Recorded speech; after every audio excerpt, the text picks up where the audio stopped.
여러분 안녕하십니까? 광주 MBC 뉴스데스크입니다. 광주 남구 레슬링팀 지도자들의 소위 갑질 논란과 구청의 관리 소홀 문제 보도해드린 바 있는데요.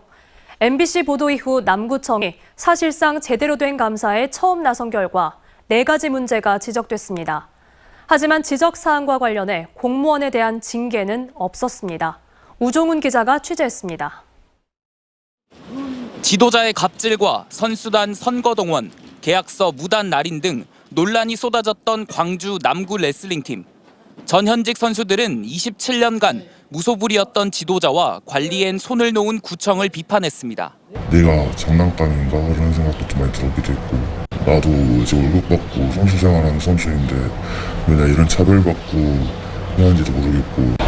MBC 보도 이후 남구는 레슬링팀을 자체 감사했습니다. 감사 결과 공무원 등의 잘못된 행위가 모두 4건 적발됐습니다.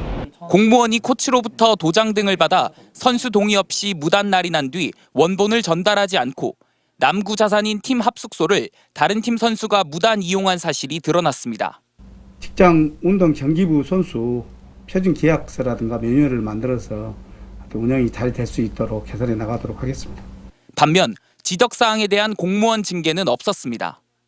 남구 감사 담당은 공무직인 감독과 코치는 징계가 필요하다고 담당 부서에 전달했지만 도장을 무단 날인한 공무원 등 9명은 훈계와 주의를 주는 데만 그쳤습니다.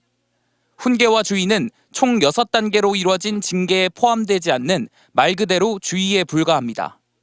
남구는 해당 공무원의 행위는 잘못됐지만 고의성은 없어 징계하지 않았다는 입장입니다. 여러 가지 일을 하다 보면 일일이 가서 이제 선수들하고 계약하고 막 이런 것들을 할 수가 없었던 상황이어서 그렇게 해 왔었던 걸로 알고 있거든요. 이런 가운데 지도자로부터 받은 갑질로 선수 생활 중단을 고민한다던 선수는 올해를 마지막으로 운동을 그만두기로 결정했습니다.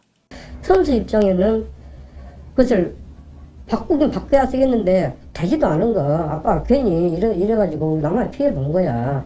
이제 이렇게 된 거죠. 한편 검찰은 구청장 출판 기념회에 선수들을 강제 동원한 게 아니냐는 의혹에 대해서 증거가 충분하지 않아 혐의가 없다고 결론 내렸습니다. 레슬링팀 관리 부실 문제가 드러났지만 처분은 제19 감싸기에 급급한 것 아니냐는 지적이 나오고 있습니다. MBC 뉴스 우종훈입니다. 복합 쇼핑몰 건설을 위해 유통 대기업들이 앞다퉈 광주시장 진출을 준비하고 있죠. 특히 대선 공약에 반영될 만큼 시민들의 관심이 높은 상황에서 정부가 어느 정도 규모로 지원 대책을 내놓을지 주목받고 있습니다. 김영찬 기자의 보도입니다.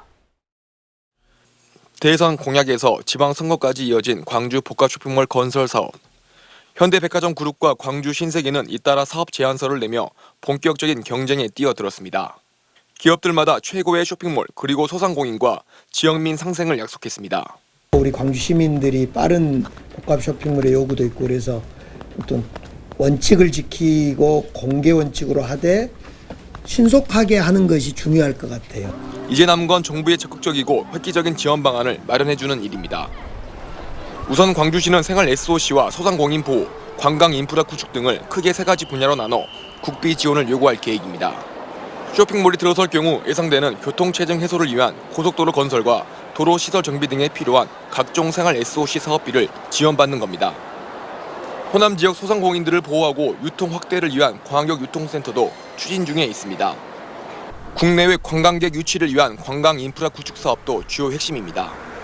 그동안의 논란에도 불구하고 9천억 원 예산이 필요한 이유이기도 합니다. 근데 9천억이라는 건 엄청난 상징성이 있는 부분이고 그를 위해서 우리가 지속적으로 우리 노력 여하에 따라서 넘어갈 수도 있고 아니면 그 부분에 그 근접하게 우리가 사업을 발굴할 계획입니다. 광주시는 오는 2024년 정부 예산안에 반영될 수 있도록 각 부서마다 사업 발굴 TF팀을 구성해 구체적인 사업들을 추진할 방침입니다. 여야 정치권에도 지속적으로 지원 사격을 요청할 계획이어서 윤석열 정부가 공약 사항을 얼마나 지킬지 주목받고 있습니다. MBC 뉴스 김영창입니다. 광주 전남 지역이 역대 최악의 가뭄에 시달리는 가운데 석유화학과 정유, 철강업체들이 밀집한 전남 여수광양 국가산업단지에도 비상이 걸렸습니다. 지금 같은 상황이 계속되면 내년 상반기에는 공장 가동에도 차질이 생길 수 있는데요. 관계 기관들은 대책을 고심하고 있습니다. 문형철 기자입니다. 지상 5층 높이의 건물에서 엄청난 양의 물이 쉴 새 없이 쏟아집니다. 석유화학 공장에서 가동하는 수많은 기계와 장비에 열을 식히는 데 쓰이는 냉각수입니다.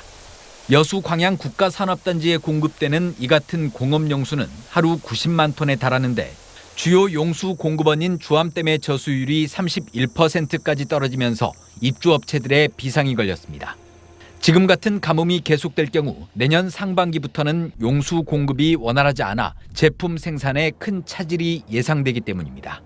7월 중순부터 같이 물 부족에 대해서 공유를 하고 있는 상황이고요. 가동률이 줄어들면 매출액에 영향을 더 많이 받을 수밖에 없는. 여수 광양산단은 석유화학과 정유, 철강 등 국가 기간 산업을 담당하는 업체들이 대부분을 차지해 공장 가동에 차질이 생길 경우 경제 전반에 미치는 파장이 만만치 않다는 것도 문제입니다. 물 부족에 따른 산업계의 피해를 막기 위해 수자원 공사는 하루 20만 톤의 공업용수를 공급받고 있는 섬진강에서 물을 추가로 끌어오는 방안까지 고려하고 있습니다. 가뭄 상황이 내년 상반기까지는 지속될 걸로 예상이 되고 있습니다. 이해 당사자인 산단, 기업, 그리고 지자체, 그리고 섬진강 하류 주민들하고 이 관련해 가지고 협의를. 하지만 섬진강 인근 주민들은 공업용수 사용량이 늘어날 경우 제첩과 농작물의 염해 피해가 더 심각해질 수 있다며 반대 입장을 보이고 있습니다. 내려오는 물은 없고 짠물만 계속 올라오는 것이죠. 여기서 더 뽑아가 보면 앞으로 농사 짓지 말라는 말하고 똑같은 것이죠. 수자원 공사는 산단 입주업체들과 함께 적절한 보상 방안을 마련해 주민들과의 협의를 이어가는 한편 공업용수 사용량을 줄이기 위해 공장들의 정비 기간을 내년 상반기로 앞당기는 방안도 기업들과 논의할 계획입니다. MBC 뉴스 문형철입니다. 안전운임제 일몰제 폐지를 요구하는 광주 전남 화물연대 조합원들이 내일부터 총파업에 들어갑니다. 민주노총 공공운수 화물연대 광주 전남 지부는 내일 새벽 12시부터 광주 전남 조합원 3,500여 명이 올해 말 종료를 앞두고 있는 안전운임제 연장을 요구하며 무기한 총파업에 들어간다고 밝혔습니다. 광주경찰청은 이번 총파업을 앞두고 적법한 집회는 보장하지만 물류 운송 방해 등 불법 행위에 대해서는 엄정 대응하겠다는 방침입니다. 광주도시철도공사 사장 내정자에 대해 광주 시민사회단체가 낙하산 보훈 인사라며 철회를 요구했습니다. 광주경제정의실천 시민연합은 성명서를 통해 도시철도공사 사장 내정자는 교통에 대한 전문가도 아니며 최고 책임자로서의 경험이 없다면서 강기정 시장은 인사를 당장 철회하거나 내정자 스스로 자진 사퇴해야 한다고 주장했습니다. 경실련은 민선 8기 시 산하기관장 인사가 대부분 강 시장의 선거 캠프 출신들로 채워졌다고 비판했습니다. 고봉 기대승 선생의 학문과 시대 정신을 재조명하는 문화 행사가 마련됐습니다. 한국학호남학진흥원과 광산구는 고봉 기대승 선생의 서세 450주년을 맞아 광주 김대중 컨벤션센터에서 열린 개회식을 시작으로 고봉시 낭송과 창작 가곡 초연, 고봉 선생의 삶과 학문을 이야기하는 강연과 대담을 진행했습니다. 또 내일까지 메타버스 월봉서원 전시와 문화재 활용 체험존 운영, 고봉 연구자들의 학술 발표 등이 월봉서원과 김대중 컨벤션센터 등에서 펼쳐집니다.